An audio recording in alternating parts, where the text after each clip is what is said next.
SGNP is brought to you by Toccoa Falls College in Toccoa Falls, Georgia. For more information on TFC, call 706-886-7299 or visit them online at tfc.edu.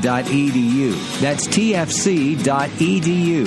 Since 1907, TFC, glorifying God through seeking and developing leaders who will impact the world for Jesus Christ.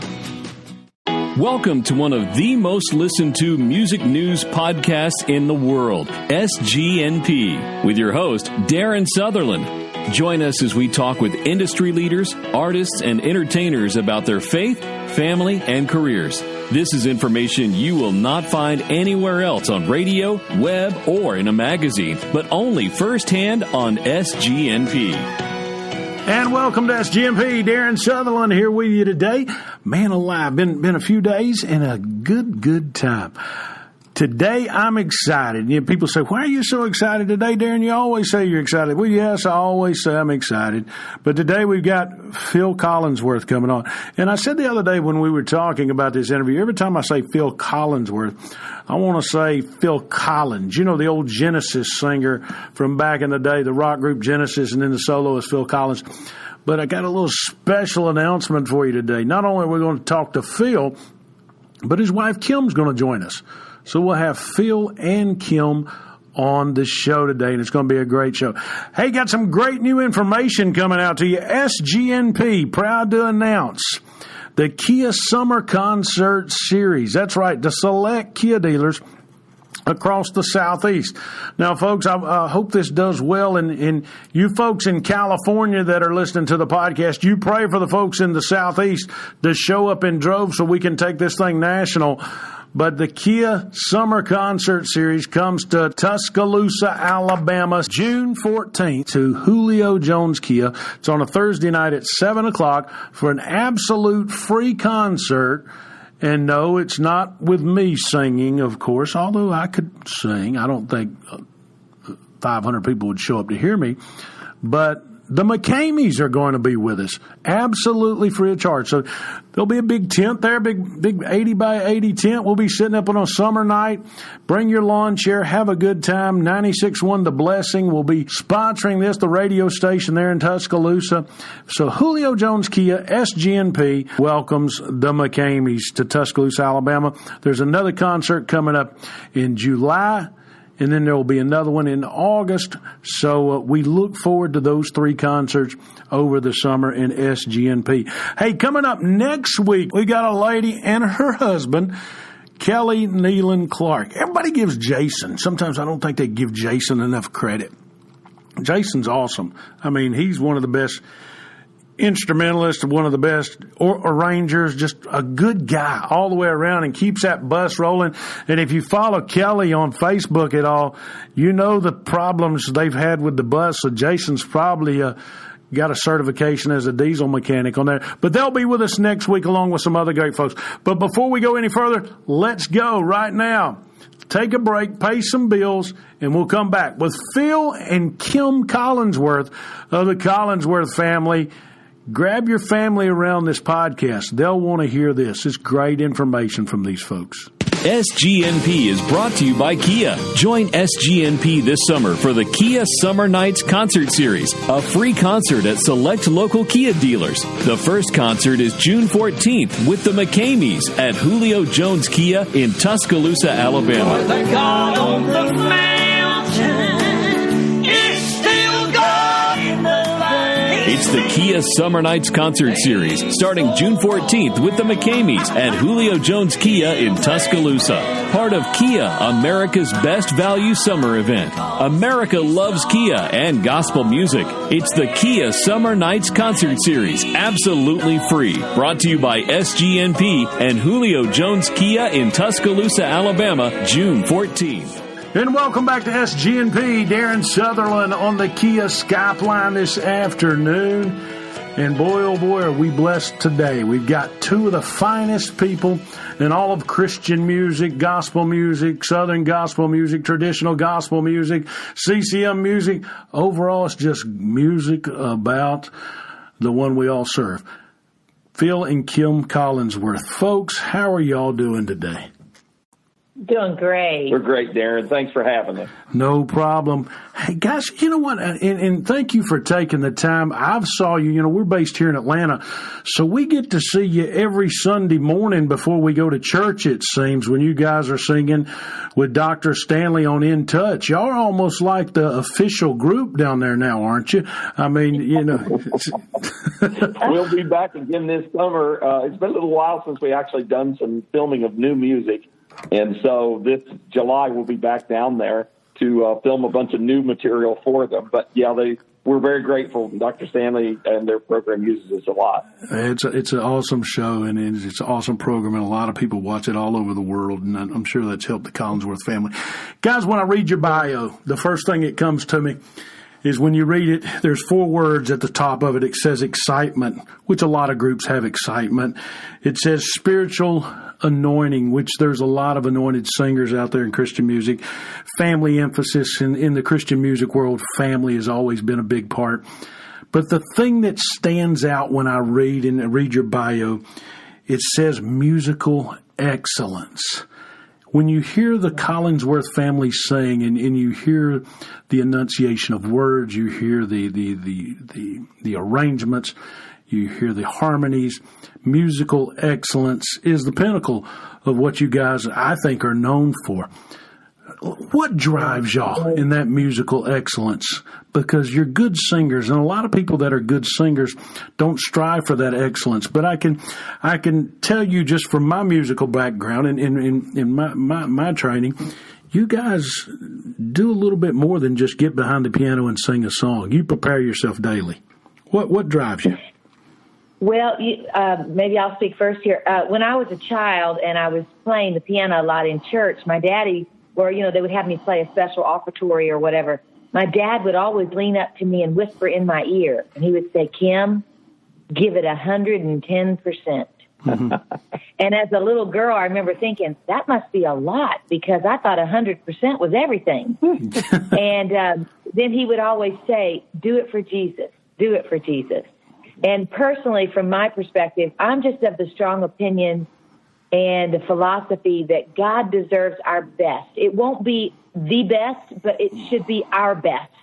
And I think that when we remember who we're doing it for and why we're doing it, it's not hard to be driven to give it your best. And so that's kind of my motivating drive and factor in this, is just to give it everything we've got and to do the absolute best we can. And there's a scripture that comes to mind. He who plays skillfully will play before kings. Now, that is in Proverbs. Mm-hmm. But the goal is not to play before kings, but that scripture says something about taking what you have been given and really, really honing those skills, and all for the glory of God. It pays off in the end. And so, again, we're certainly not the best, but we try to do our best. And there's also a biblical directive that we take seriously, because it's not a suggestion. It is a command to study, to show thyself approved unto God. And so we actually take time for preparation. In the word study, we're thinking of preparation or preparing for something. We try to take as much time as we can to be prepared every time we're given an opportunity to minister the gospel. And so that I think those two things will put it together. Kim, tell Darren what one of our producers, David Clydesdale, told you about the scale of 1 to 10. Well, David said to me one time, he said, my philosophy, and I'm sure a lot of people know who David Clydesdale is. He's an amazing arranger out of Nashville that did all the work for Sandy Patty and I don't know who all. But anyway, he said to me one time, he said, on a scale from 1 to 10, 1 being the worst, 10 being the best, give it a 12. There you go. Leroy Abernathy told me as a child, when my parents used to drive me up Old Highway 5 from Atlanta to Canton to sing with him when my mom and grandmother did. He said this to me, and I never will forget it. I was 8 or 9 or 10 years old. Until you're so tired of singing a song, and then you really don't know that song yet. And he would sit and grind it note for note for note for note. Phil, when we read you guys, when we read your backgrounds, let me ask you this, and then you've got 4 wonderful children singing with you. Are you guys teachers first or singers first? Oh, dear. What a question. Probably, especially from Kim's perspective, she's kind of just by the fact that it is such a passion for her that she's kind of the music director of this crew, and teaching is just in her blood. Yeah. And she really is the one that taught our kids to sing. So probably we are teachers, inevitably. and we're a team because Phil, I was never really called to do this as a young person. Phil was at the age of 14. Mm-hmm. And so God gave him the call, gave me the passion for music. We joined forces together, and it works together as a team really well. Yeah. Yeah. How long did it take you, Kim, to get the kids to sing? And how old were they when they started singing? They started getting up and getting their, wetting their whistle, so to speak, when they were probably 2.5, 3 years old. We'd stand them on a little chair and kind of give them the feeling of this is what it's like to be up here. But at home, what I did is I played music pretty much consistently, constantly during the day. And then I would every now and then walk past the piano and say, hey, come here. You want to hear this song? And they'd come over to the piano, and I'd start singing some little song and say, why don't you try it? And then I'd get up and go back about my work, and then maybe a day or two later, hey, come here, let's try that song again. And it was just kind of a repetitive thing. I didn't really have per se a music class and say, okay, today we're going to practice. We just did it frequently as the days went on. And when they were little, when they were babies, I would take them in their little seats when they were fussy, sit them at the end of the piano, and I would play real soft at the top of the piano, and it would calm them right down. Nice. So music and music production has been in our home about the same equivalency as brushing your teeth. Yeah. It just happens every day. Well, did you pray for a different part for every child, or did that just naturally occur? That's the next question. Yeah. No, we didn't. We didn't dream that we would even be doing it like this. Phil was called to music, as I said, when he was 14, but he kind of thought, that he would be a minister of music somewhere. We did travel and sing in conferences and camp meetings and revivals back in the day before we had a concert ministry. But we didn't really envision it the way it is now. So we didn't have the thought that, she needs to sing high and he needs to sing this. And it just kind of happened. Yeah. I don't know how to say it any other way. I think the Lord just knew this is what he wanted us to do, and so he was working behind the curtain, and we didn't see it. He was fixing vocal cords when we weren't even worried about it. That's funny. Phil, I've got to talk to you about this because in our world, outside of doing the podcast, we run an advertising agency, so we're all about automobiles, and I hear you are a huge car buff. I hear you love to buy and sell cars. I've got to ask you, Phil, why are you such a car buff? And I'm not going to mention the fact that you're a Cincinnati Reds fan because I'm a Braves fan. And I'm not going to ask you, should Pete Rose be in the Hall of Fame either. But tell me, why are you such a car buff, Phil? I don't know. Maybe this was the start of it. Every week when I was a little boy, I'm talking about before I ever went to kindergarten, my dad came home from work at General Motors, and we had a place up the street from our house called Diamond Drugs, and my dad would go there and cash his check. And every Friday he brought me a Matchbox car home. And I started quite a huge collection before I ever went to kindergarten, first grade. And I was fascinated with cars, probably because my dad helped build them. Mm-hmm. And I remember he would take me to a lot of car shows when I was a little boy. And then we played games in the car almost continuously, because I could identify every single car that would come down the road. And I just by sight, I knew the model and the make, and a lot of times I could get the years correct. And so it was built into my fiber as a little kid. As I became an adult, I was fascinated with them. And just so happens, one of my college roommates owns a car dealership. And so we're good friends, and he signed me up as a quote buyer for his dealership so that I could have access to all the dealers' auctions. Yeah. And from there, I just have fun every now and then. I don't do it that much anymore, I used to do it a whole lot more than I do now. I just don't have enough time to mess with it that much anymore. So as long as you're not on the computer and hit that button by accident, because most people don't understand, Phil, like you and I, if we watch the car auctions, those things sell at about one every 45 seconds going through the auctions these days. And if you hit that button, you've bought a car, whether you want it or not. So, yeah. You want to hear a funny story about the car auction? Yeah, go ahead. Kim was about 8 months pregnant with Philip, our son, and we were thinking about buying another vehicle. And so we went with a friend to the car auctions in Indianapolis in those years. I didn't typically go to the car auction. I was a total guest that day. He wanted me to go with him. And she happened to be standing in line of sight of one of the auctioneers, and she accidentally bought us a car. I nodded my head, and I wasn't nodding at him, and he said, sold. Do you remember what you bought, Kim? Yes, it was a Ford Taurus. It was a silver Ford Taurus. I'll never forget, because we brought Philip home from the hospital in that car. Probably a former lease from Enterprise or something like that, being a Ford Taurus. Probably, but we sold it to some lady a few weeks later and made a nice profit on it. So, hey, Kim was quite the entrepreneur, and she didn't know it. There you go. There you go. Let's talk about rapid expansion, because you guys have rapidly expanded. It doesn't, I mean, I know you've been traveling full time, if I understand this right, from the year 2000? Yeah. The ministry. So that's roughly going on 18 years, and people say rapid expansion. Well, anytime you're in the entertainment business, no matter what, I mean, you're growing, but you guys are seeing bigger, going to more dates, doing bigger dates. What do you attribute that to? What do you attribute the growth of the Collingsworth family over the past, let's just say, 5 years? Probably to a Sunday night in a little church in Columbus, Indiana, all the way back in maybe, 2000, 2001? 2000, January the 26th. Yep, of 2000. We were singing at a little Calvary Church of the Nazarene in Columbus, Indiana. And, Kim, were you playing the... Phil was speaking to the crowd, and I don't think there were 30 people there.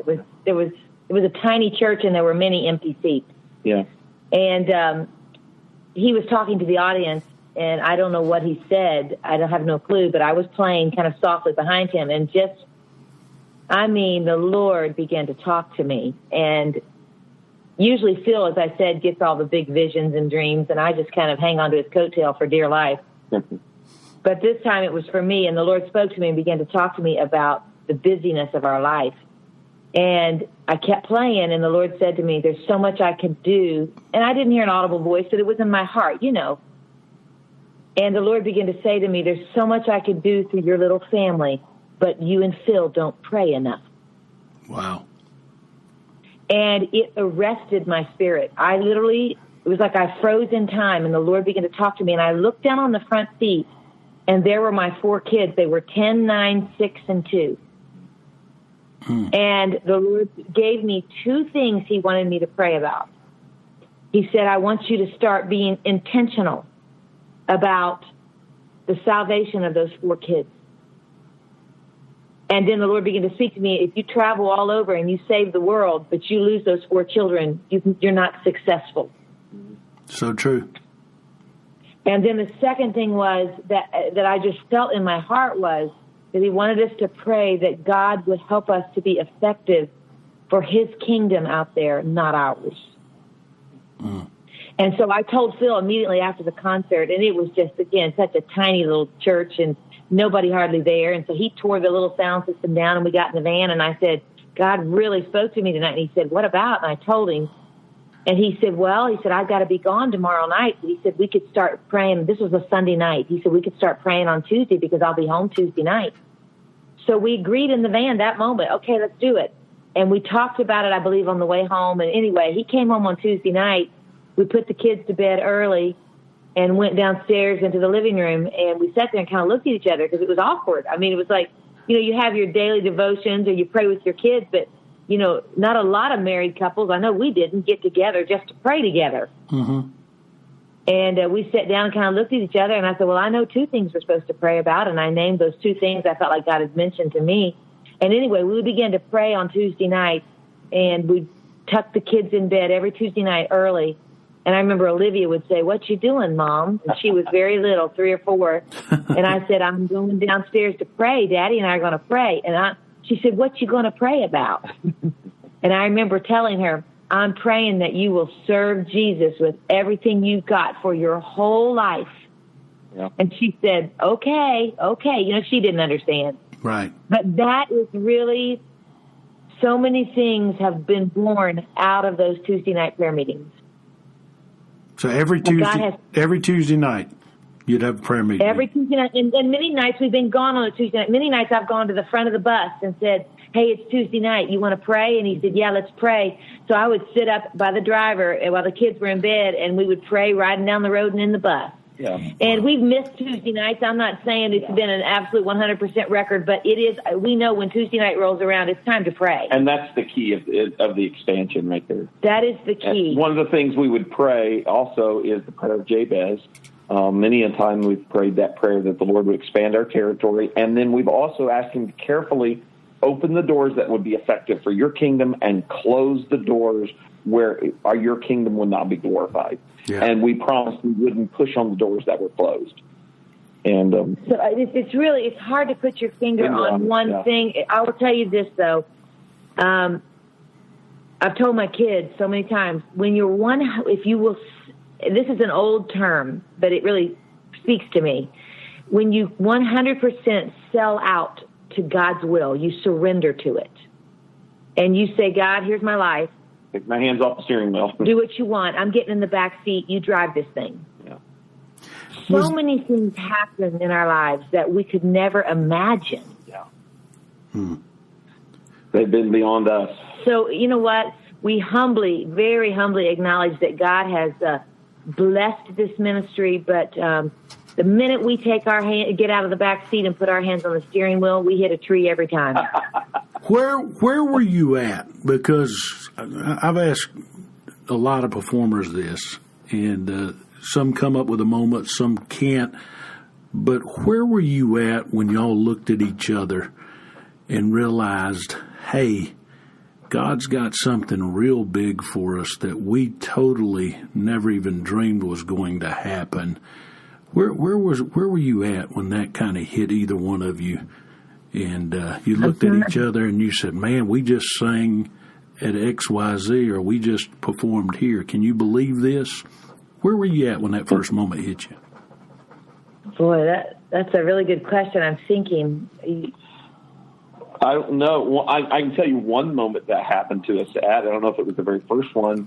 In 2003, the U.S. Department of Defense hired us and flew us all the way 10,000 miles to Kosovo in Eastern Europe, and we sang for the U.S. Army troops on Christmas Day, our entire family.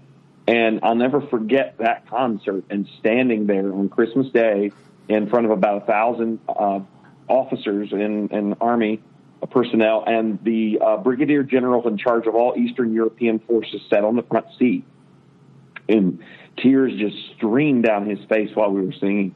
And when we finished, actually prior to that, he had us come into a private officers meeting and just sing a cappella for the officers.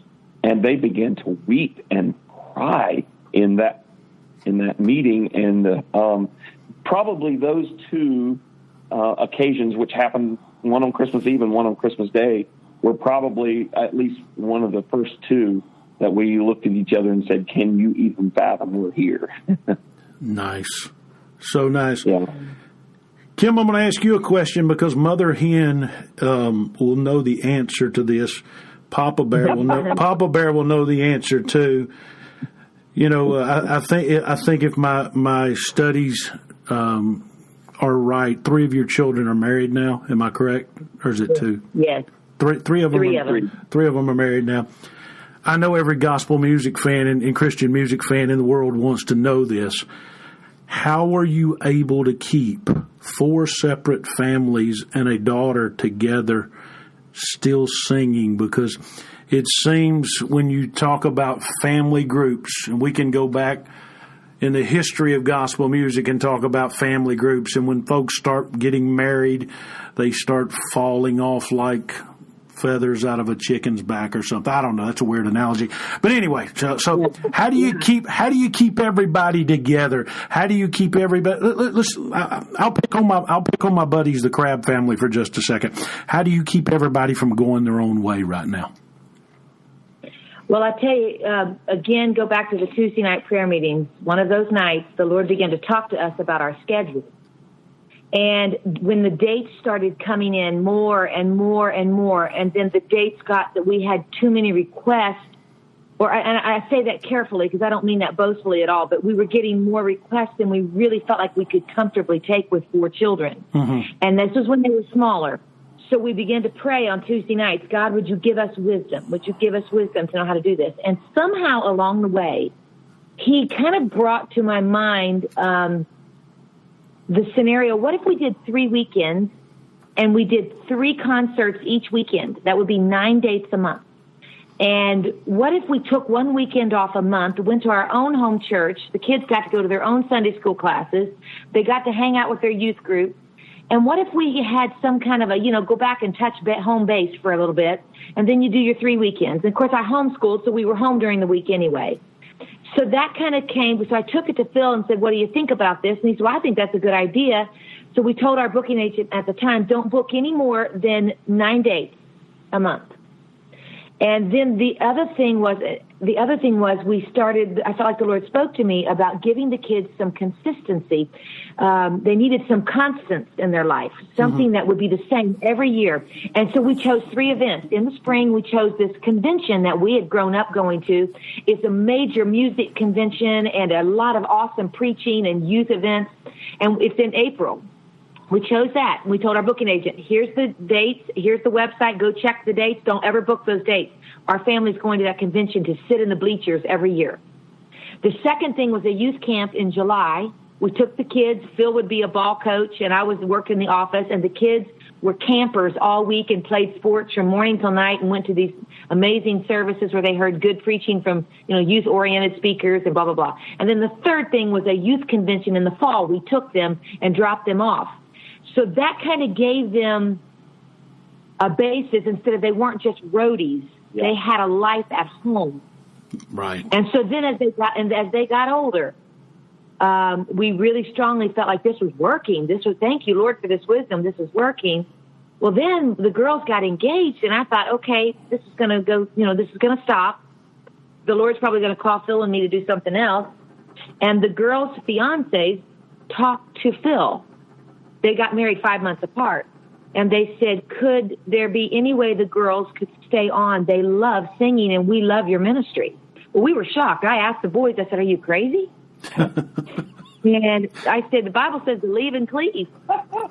And we laughed, But anyway, the boys, the son-in-laws, were in college to be, one was headed to be a medical doctor. The other one was getting a mechanical engineering degree. So anyway, long story short, they ended up finishing their degrees. And 5 years ago, they came to Phil and said, listen, if there's ever a full-time job with your family ministry, could we be the first to be considered? It took us another year, and we hired both of our son-in-laws full-time. And then our daughter-in-law came on board, and she's been a huge blessing. She takes care of the babies, sings with us on the road. And I don't really know how it's all working except for such a time as this. The kids push us now. Yeah. Wow. I mean, literally. And so now the dates have changed because I no longer homeschool. We do 10 dates a month. That is my cap. And we do it now over 2 weeks. We do a Wednesday through a Sunday, and then we do a Wednesday through a Sunday, and then we go home for 2 weeks. And if it's a 5-week month, we have 3 weeks off. And so what they do is they work here, but Phil has also flipped houses for years. Mm-hmm. And so all of the boys flip houses now. Nice. So on the weeks off, they buy a little place, and they're over there working, and they're good at carpentry stuff. So they're over there doing. So I think it's the balance of road life and home life that the kids really, really do love it, and they have great visions. In fact, one of my daughters said to me the other day, when do you think we'll retire from doing this, Mom? 20 years from now? 15 years from now? Kim, I'm like, honey, I don't know. I am so glad I'm so glad you told this story. And if we'd get nothing else out of this, and here's the reason why. We talk to so many people, and I know you do the same thing. You talk to so many people that says, oh, I want to be in full-time ministry. I want to be in full-time ministry. Well, you are in full-time ministry. But guess what? You're also working on a day-to-day basis outside of that ministry, flipping houses, doing other things to earn an income. So there's nothing wrong with that guy out there that's a plumber who's singing on the weekends. There's nothing wrong with that guy out there that's a lawyer who's singing on the weekends or on Wednesday night. Thank you for telling that story. That's an encouragement to me, because a lot of people look at you guys and they say, oh, that's the Collingsworth family. They're on In Touch. Oh, they're on this cruise here. They're on this thing here. Well, guess what? When you're on those cruises there, I guarantee you, and you don't have to expound on this, but you're on your cell phone checking emails, Phil, when somebody makes an offer on a house after you get off stage to see if that's going to go through. Am I not telling the truth? Oh, you're telling the truth. I think I might have even brokered a couple deals on a cruise ship before. Here was the other concern was, this is our full-time job. There's no question about it. Nope. Singing is our priority because it is our calling. Right. But at the same time, what would happen to our kids if mom and dad go off and they decide they're not going to, they're no longer going to sing? Well, have we taught them anything else? Right. Yeah. And prepared them for life. Are they going to be standing in line waiting for, somebody to show them how to put out a job application in somewhere else because all they've done their whole life since they were 5 years old is sing on a stage, and now they're no longer doing that. So it was important to us that they had another skill. Brilliant. Yeah. Well, Philip Jr. just graduated from college 3 weeks ago with a bachelor's degree in business administration, and we were very adamant that he finish that, especially as a male and the head of his family, that he have his bachelor's degree. And he did it all online with Ohio Christian University, and he completed and graduated, and we're pretty proud of it. I know we're pushing time here a little bit, but I've got to ask him this question because I've heard people say this. I have never saw it, so I don't know. Kim, what is it with the piano? You're the only musician, I think, in the world that carries a piano with you around everywhere you go. What's up with the piano? Well, you can thank Phil Collingsworth Sr. for that. Here's what happened. A few years ago, I walked into a place, and we said, where's the piano? Or Phil said that, and they said, oh, it's over there behind the bleachers. It was a high school gym, and they pulled out a blonde spinet that all of the notes were out of tune, and most of the upper end was broken notes or broken whatever strings. And Phil, those kind of things happened not often, but kind of frequently. Yeah. And he said to me, I'm done. He said, I'm tired of going to places and either they've gotten rid of all their instruments and all they have now is a keyboard, or they don't tune the piano and blah, blah, blah. So Phil said, I'm going to start carrying our own piano. And I said, there's no way. You'll break your back. There's just no way. And there was only at that time Philip and Phil. We've done this 7 years now. Yeah. And I said, you guys will never be able to do that. You don't need to do that for me. And he said, Kim, around that time, we got 2 phone calls in our office the same week, 2 totally different people saying they were driving several hours to one of our concerts, but before they came, they wanted to know what kind of a piano I was going to be playing on. And Phil said, you know what? These people are smarter than we're giving them credit for. I'm getting a piano of our own. And so that's where it started. Yep. And so we've always taken the Yamaha C7 grand piano with us ever since. Great. Last question, and guys, thank you again for joining us here on SGNP today and just giving us a little insightful information that we don't normally get to share, but it's just been a blessing. And the thing I'm getting out of this whole thing is how you've just circled around family and made family the core. Family's more important than music. It's more important than anything, but your family and your faith in God is tremendous. But what do you see the future holding for the Collingsworth family coming down the pike? What should we expect in the next few months, the next few weeks, and the next few years? Where do y'all see things going? Well, we just finished a brand new recording, and I should say finished. We're finishing it. We still have a couple days of vocals to add to it, and then we've got the mix and everything to do. So, of course, the recordings will continue to produce.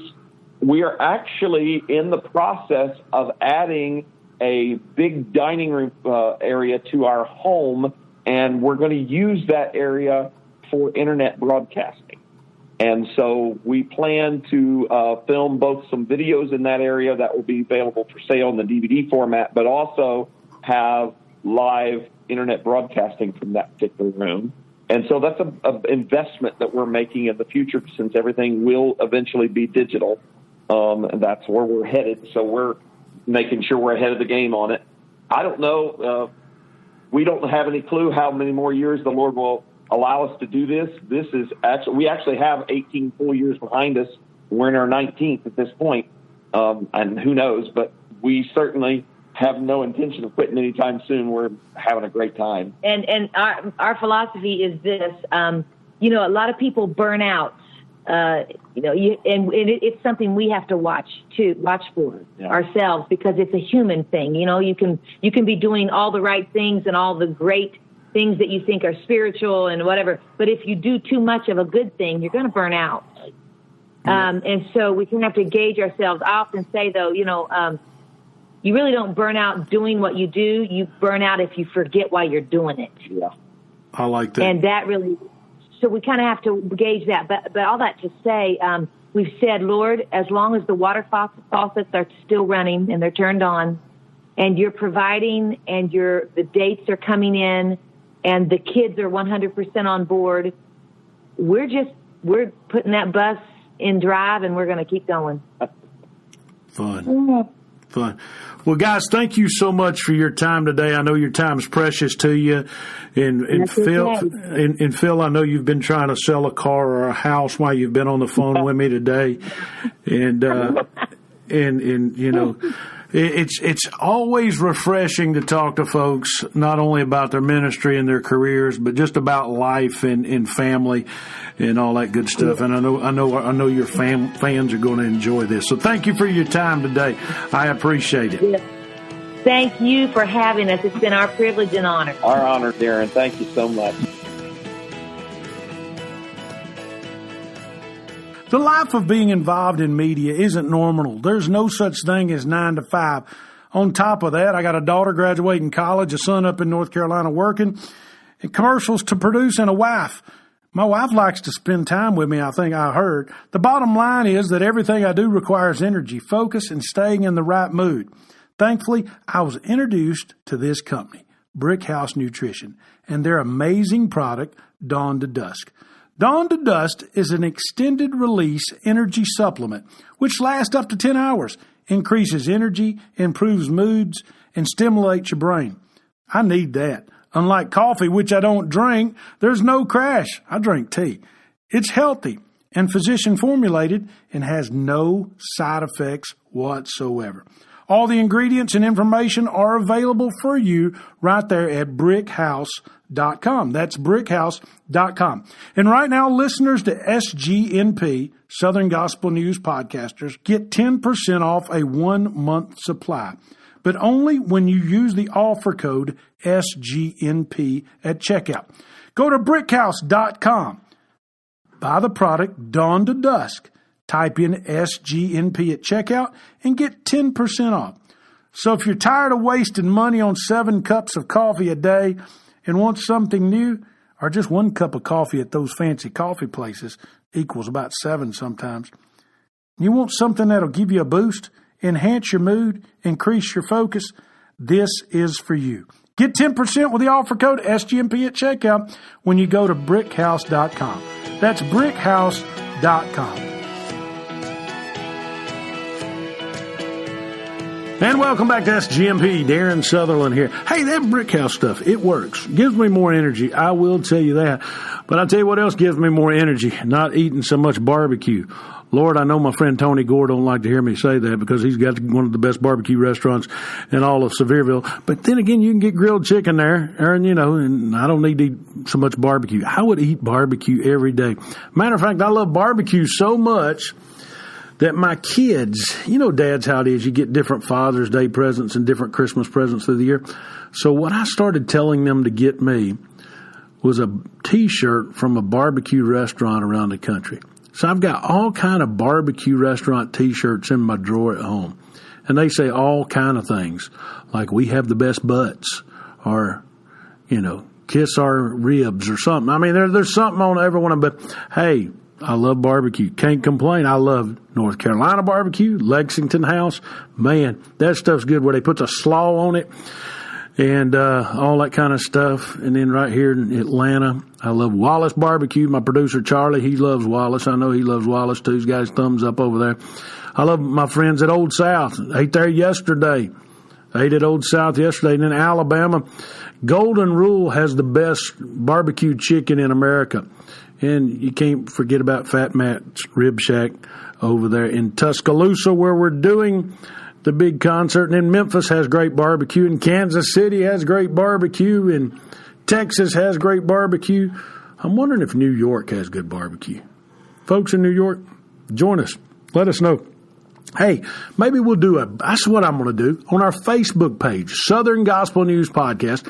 On our Facebook page this weekend, I'm going to put down barbecue restaurants. Name your favorite and where it's at. And you say, well, what's your Facebook page? Well, our Facebook page is where 5,700 of our closest friends that listen to SGMP gather every single week, and we trade barbs, we trade information.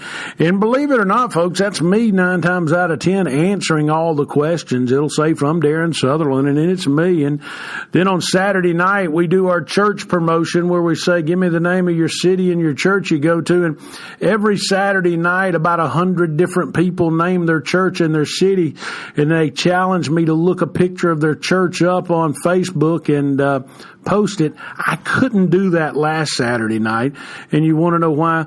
Well, it's because my daughter Kendall graduated from college last Saturday night, so I figured that was probably a little bit more important to sit through her graduation than to look up pictures of your church on the internet and post them. But I know you'll forgive me for that, and we'll get back at it this Saturday. But the fun thing about it is it puts us all together. We'll have churches from Arizona, churches from San Diego, North Carolina, Jacksonville, Canada, even as far away as Northern Ireland has been involved. So go to our Facebook page, Southern Gospel News Podcast. Southern Gospel News Podcast. Check like and join that page. We've got some great information, some great fun. We post some great songs on there from time to time. Like last week, we post Karen Peck songs on there because she was a guest on there. Maurice Templeton put a great picture of him, and thank you, Maurice, for being on the show with us earlier this week. It was great, and thank you, Phil and Kim Collingsworth. If you've never heard their music, excellence is all I have to say. Hey, we're coming real soon. We're going to be on Google Home and Amazon Alexas. So if you've got one of them home machines, you can just look over there and you can say, boom, play Google Home, Amazon Alexa, and this, that, and another. Hey, some of you may be wondering today, before I go here, let me remind you of the Brad Still Project. You wonder what the Brad Still Project is. Well, you know that's Jeff's son, and we're going to call it the Brad Still Project because what we mean by that is Jeff always had Brad show him how to work new technology. And they've got a new project coming out, and Jeff's devoting a lot of time to that. But when we say the Brad Still Project, if you don't know how to download our podcast, ask somebody under 30. They'll help you out. Maybe you've heard our commercials on the radio this week. Hope you have. It's fun. But ask somebody under 30. Otherwise, just look at that podcast app or even go into your cell phone store around town and show them your iPhone, your Android, and say, or your iPad and say, how do I download this? Or you can listen to it on your home computer. Just Google Southern Gospel News Podcast. We've got a new website coming out soon, southerngospelnewspodcast.com. We'll be there, and you'll be able to get all the information, the pictures, and all you want. We're growing. Let's see, we've got concerts coming out with SGMP. We've got a website coming out with SGMP. We've got different editions. You can go back and listen to different podcasts from day to day. We got let me welcome our great new producer here. And Chaz is with me. Chaz, turn your microphone on for just a second before we close out. This young man knows more about gospel music than most of us that have forgot. Charlie, how long have we been friends, man? How old are you? I'm 48. So you're what, 52? I'll be 54 I gave Sunday. it 54 Sunday. So we've been friends 40 years. 40 years. Yeah, I can't remember when you wasn't a friend. Easy. But we needed a new producer. Nick graduated and he moved on. And I called Charlie and I said, Charlie, you know more about gospel music than I've forgotten.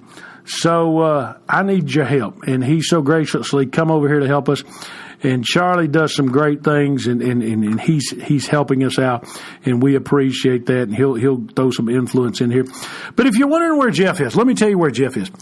Jeff is a pastor, and Jeff is a great friend of mine. And Jeff is a pastor of Redeeming Grace Church. He also travels 2-3 weekends out of the week and sings gospel music, him and Sherry and Brad. He's producing a new project that they've got coming out that he's putting his all in. And he also does a weekly radio show on the Solid Gospel Radio Network or the Singing News Radio Network.